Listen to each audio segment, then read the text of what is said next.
Hello दोस्तों, welcome to green इनकॉन solution. आजकल सभी लोगों को यही सवाल है कि लॉकडाउन के बाद हमारा बिल ज़्यादा आ गया है। तो एक्चुअली ये बिल ज़्यादा है या सही है, आइए जान लेते हैं बिल कैलकुलेशन कैसे होता है। दोस्तों, तो सबसे पहले एक बात जान लीजिए कि ये जो बिल है ये दो पार्ट में डिवाइड होता है। जैसे कि यहाँ देख रहे हो, पहला पार्ट जो है अप टू 31 मार्च 2020 यानी कि मार्च एंड तक, और दूसरा पार्ट जो है after March, that means from 1 April, that is April May June, ये 3 महीने का कैलकुलेशन। तो ऐसा ये क्यों किया है?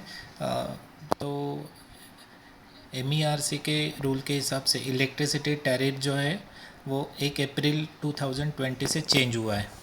जैसे कि यहाँ पे आप देख रहे हो, एनर्जी चार्जेस 31 मार्च 2020 तक अलग थे और 1 अप्रैल से आगे अलग चार्जेस है। वैसे ही एनर्जी चार्जेस के जैसे ही बिलिंग चार्जेस है और इलेक्ट्रिसिटी ड्यूटी है। तो आइए जान लेते हैं ये कैलकुलेशन कैसे होता है। तो सबसे पहले हम पार्ट 1 का कैलकुलेशन देख लेते हैं। ओके, सो पार्ट 1 से पहले जान लेते हैं कि बिलिंग पीरियड कैसे कैलकुलेट करते हैं। मतलब आपको जो बिल आया अभी, एवरेज बिल जो है 3.07 मंथ्स, तो वो कैलकुलेशन कैसे होता है।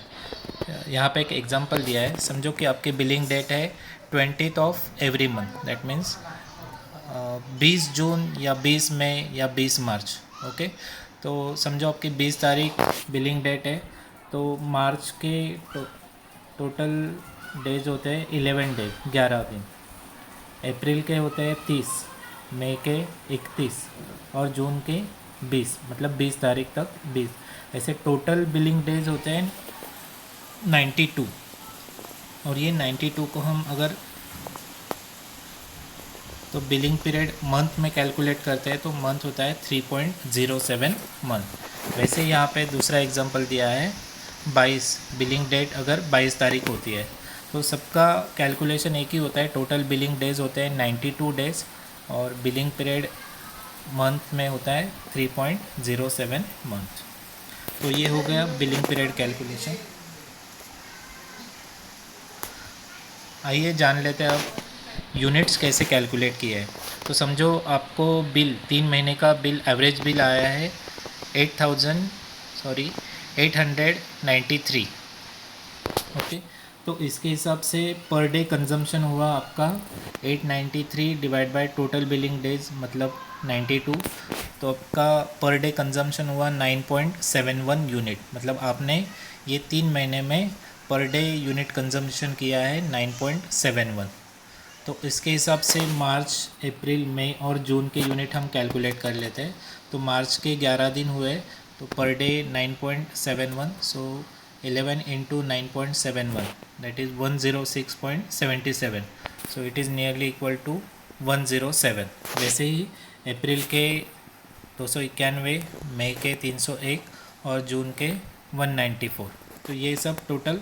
सो ये जो आपको 3 महीने के 893 यूनिट्स दिए हैं वो 4 महीने में डिवाइड किया है। 107 प्लस 291 प्लस 301 प्लस 194। ओके, तो आइए जान लेते हैं अब कैलकुलेशन, बिलिंग कैलकुलेशन कैसे होता है। तो अभी ये जो कैलकुलेशन आप देख रहे हैं वो मार्च महीने का है। तो मार्च महीने में यूनिट कंज्यूम हुए थे 107। तो 107 में से अभी हम स्लैब वाइज देखते हैं।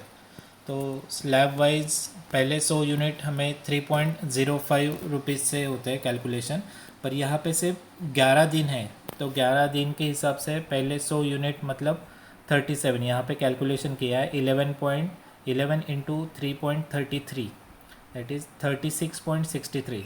सो ये आता है 37 यूनिट्स। सो पहले 100 यूनिट में 37 यूनिट आपके पहले स्लैब में आते हैं।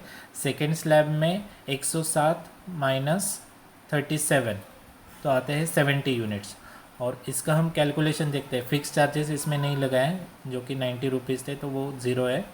एनर्जी चार्जेस अगर हम टैरिफ के हिसाब से एनर्जी चार्जेस, व्हीलिंग चार्जेस और इलेक्ट्रिसिटी ड्यूटी कैलकुलेट करते हैं तो मार्च महीने का टोटल बिल आता है 853.61। तो ये हो गया मार्च महीने का बिल। वैसे ही अब अप्रैल से, अब यहाँ से नया टैरिफ चालू हुआ है। तो अप्रैल के टोटल यूनिट्स है 291, जैसे कि हमने पहले कैलकुलेट किया है। अप्रैल के टोटल यूनिट्स होता है 291। सो 291 में से पहले 100 यूनिट पहले स्लैब में आते हैं 0 to 100 में। सेकेंड स्लैब में 291 माइनस 100, तो 191 यूनिट सेकेंड स्लैब में आते हैं। उसका फिर कैलकुलेशन किया एनर्जी चार्जेस, व्हीलिंग चार्जेस और इलेक्ट्रिसिटी ड्यूटी। तो ये तीनों मिला के आपका बिल आता है 2539.03। ये हो गया अप्रैल महीने का। वैसे ही मई महीने का कैलकुलेशन है। मई महीने के टोटल यूनिट है 301। 301 में से पहले 100 यूनिट फर्स्ट स्लैब में, सेकेंड स्लैब आता है 101 से लेके 300 यूनिट, तो उसमें आते हैं 301 माइनस 100, दैट इज़ 201 यूनिट। और उसके एनर्जी चार्जेस, व्हीलिंग चार्जेस और इलेक्ट्रिसिटी ड्यूटी कैलकुलेट करके टोटल बिल आता है 2640। ये हो गया मई महीने का। वैसे ही जून महीने का कैलकुलेट किया है। अभी जून महीने के सिर्फ 20 दिन है। ओके, सो जून महीने के बिल यूनिट्स कंसिडर किया है 194। तो 194 में से पहले 100 यूनिट्स नहीं होंगे अभी, क्योंकि पूरा महीना नहीं है, सिर्फ 20 तारीख है। सो उसके हिसाब से नंबर ऑफ़ यूनिट्स पहले स्लैब में लिया है 67। उसके बाद 194 माइनस 67 तो बचे 127, वो सेकेंड स्लैब में, मतलब 101 से लेके 300 यूनिट तक। तो वैसे उसके हिसाब से उसको चार्ज लगेगा। और यहाँ पे अभी ये जून महीने का बिलिंग है, जो 3 महीने का एवरेज बिलिंग है, तो उसके फिक्स चार्जेस है 110 रुपये जो नए टैरिफ है। एनर्जी चार्जेस है 1177, व्हीलिंग चार्जेस और इलेक्ट्रिसिटी ड्यूटी ये नए टैरिफ से कैलकुलेट किया है। तो जून महीने का बिल आता है 1819। ये हो गया बिलिंग कैलकुलेशन। अब जो आपको एवरेज बिल दिया था 2 या 3 महीने का एवरेज बिल, तो उसका कैलकुलेशन कैसे करते हैं आइए देख लेते हैं। तो अप्रैल महीने का एवरेज बिल हम एडजस्ट करते हैं अभी। तो एवरेज बिल सब समझो आपको 194 यूनिट का एवरेज बिल दिया है। तो 194 में से 100 यूनिट पहले स्लैब में आएंगे 0 to 100 के, और जो बचे हुए 94 यूनिट्स है वो सेकेंड स्लैब में आएंगे, दैट इज़ 101 से लेके 300 तक। और उसके हिसाब से ये बिल कैलकुलेट किया है, मतलब energy charges, wheeling charges, FAC that is fuel adjustment charges होते हैं ये अप्रैल महीने में लिए थे, और इलेक्ट्रिसिटी ड्यूटी। तो ये सब मिला के बिल आता है, ये एवरेज बिल का एडजस्टमेंट है, तो वो टोटल बिल आता है 1549। वैसे ही मई महीने का किया है। मई महीने में भी एवरेज यूनिट दिए थे 194।